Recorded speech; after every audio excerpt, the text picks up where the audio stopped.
Do we need teachers and the education system to understand educational neuroscience? When I search educational neuroscience jobs Melbourne, I get a total of 0 results. When I tell people, even those in my education industry, that I'm studying educational neuroscience, the reply is always, "What's that?" Why is the study of brain in education so foreign? I find this odd since learning really should be connected to the brain. A cardiologist works with a heart, a builder works with wood. Do teachers not work with brains? Why isn't our focus predominantly fixated on this particular organ? There are many significant learnings for me in this unit. Many effects that resonate, particularly when looking at just how much the human brain requires socialisation while analysing children in schools today during the COVID pandemic. Notably, we can see the effects of isolation on these children, not only through their learning but their resilience, ability to be a friend and work with class peers. As stated by Kozolina, brains work best in the context of supportive relationships. For many children, little brains isolated at home in the loving environments of family would have thrived, but for other children, particularly early teens, the loss of connection of their social peers would have had detrimental impacts on their brains in both social and academic contexts. Kozolina also describes how the human brain has evolved to adapt and readapt to ever-changing worlds. This suggests that the adolescent's brain has the benefit of neuroplasticity to be able to cope with the extreme changes in learning environments caused by the current pandemic. For the purpose of this presentation, I'm going to examine 2 scenarios to explore how the brain works in educational neuroscience. My first example is of a grade 4-5 classroom in a public primary school in Melbourne's inner west. The classroom is characterised by its unkind disposition. With a lack of learning going on, there was a serious and significant theme of bullying, nastiness and intolerable treatment of peers. The children were rude to each other, they would publicly humiliate each other, hit, abuse and generally engage in unkind behaviour. It was apparent with the lack of respect for each other, there was a complete lack of understanding of the value of learning or the importance of peer connections. On the first day, I implemented 2 class charts. One was a laugh-ometer and told every child that we needed to have a full, deep belly laugh every day, that it was going to be our responsibility to make sure that everybody laughed at least once a day. And this time I offered the threat, possibly a treat, of a non-laugher having to dance on the tables wearing a rainbow tutu. The threat itself gave the entire class a laugh and they were able to tick off today's chart. The second chart was a brainometer with the question, "Did my brain grow today?" I wanted the students to consciously monitor their own learning and understand the purpose of learning, realise the point of learning and appreciate that they can learn and make their brains bigger. Without using scholarly definitions I'm now used to, I explain the concept of neuroplasticity. Our brains don't stay the same. If we feed it with happy, healthy friendships and laughter and learn at the same time, we can grow our brains. Some children responded with a fixed, "I'm not smart." Applying Dweck's theory of growth mindset, I told them that Miss Toomey never has students that aren't clever. All of my students are brilliant and you too will be brilliant.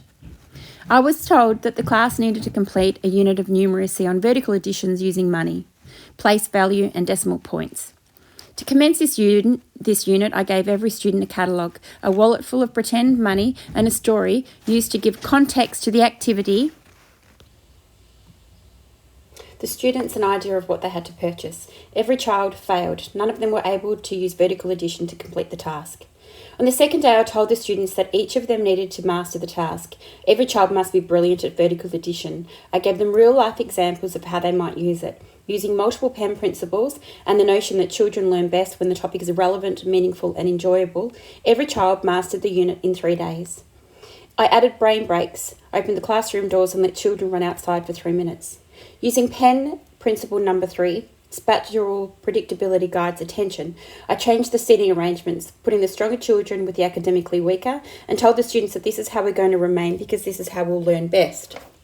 Applying a not yet idea and pen principle number 8, embrace error to improve learning, I worked the class as a team, giving them a list of items, writing the prices on the board and then allowing them a few moments to finish. The students who gained the correct answer were named masters. When the other ones didn't, they came to the top of the class to work with me to solve the problem. Applying principle number 7, mix up practice to boost performance. To enhance the children's learning even further, once a student became a master, they were assigned a not yet mastered, promoting connection to each other and the topic. This allowed the children who mastered the learning to further cement their learning by teaching the other student who hadn't grasped the concept as yet. The use of the word yet is also very deliberate and in line with growth mindset theory. Children need to understand that they are in the pursuit of learning, they will master it, they just have not yet. My second example is my own child, Caden. Caden is 8.5 years old, essentially a very bright, happy, healthy, clever child. 3 weeks before Caden was born, my mum was diagnosed with pancreatic cancer. When Caden was just 25 days old, Mum passed away. 10 months later, my dad was also diagnosed with stomach cancer. His cancer lasted 11 months but was highly traumatic and complicated. Dad passed away 1 week before Caden turned 2. Caden's first 2 years of life were impacted by my own trauma and grief. How is this related to educational neuroscience? During the 2020 Melbourne lockdown, I homeschooled Caden for 6 months. It became a daily struggle. There were tears, frustration, anger. I've worked with really tough students before. I've taught asylum seekers, kids on the path to juvenile detention, adults, children with severe learning disorders, but my own child was testing me far beyond any other student ever had. During the 2021 lockdown and homeschooling, I was also studying this course. Late one night, after homeschooling Caden, I sat down to study and a light bulb turned on. Caden wasn't deliberately defiant. He wasn't antagonising me. He has dysgraphia. His handwriting was a chaotic mess of upper and lowercase letters. He spelt basic words like of as OV. For 3 years, I've been called in to speak to each of his classroom teachers and been told Caden lacks stamina in his writing. Never truly understanding what that meant, it now makes sense. He isn't defiant. He was completely unable to write for extended periods of time.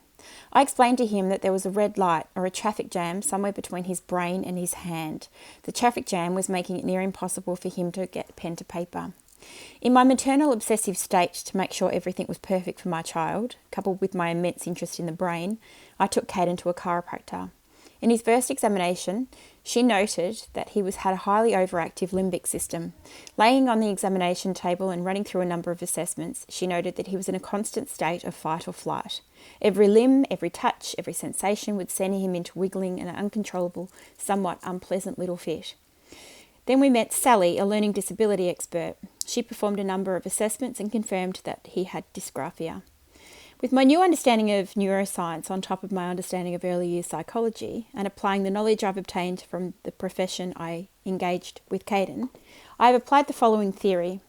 The trauma Caden experienced vicariously through me as an infant manifested as stress and affected his brain structure and how it operates today. His hypothalamus pituitary adrenal axis was overworked and released high amounts of cortisol, priming his body for fight or flight mode. The high levels of cortisol affected his hippocampus, where learning occurs, resulting in what Caden and I understand now as a traffic jam somewhere between his brain and his hand.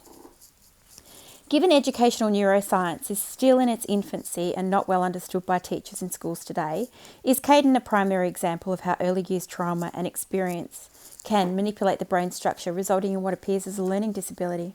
And knowing what we know about the brain and their ability to change and grow, does it provide for a vital platform in understanding common classroom issues like dysgraphia?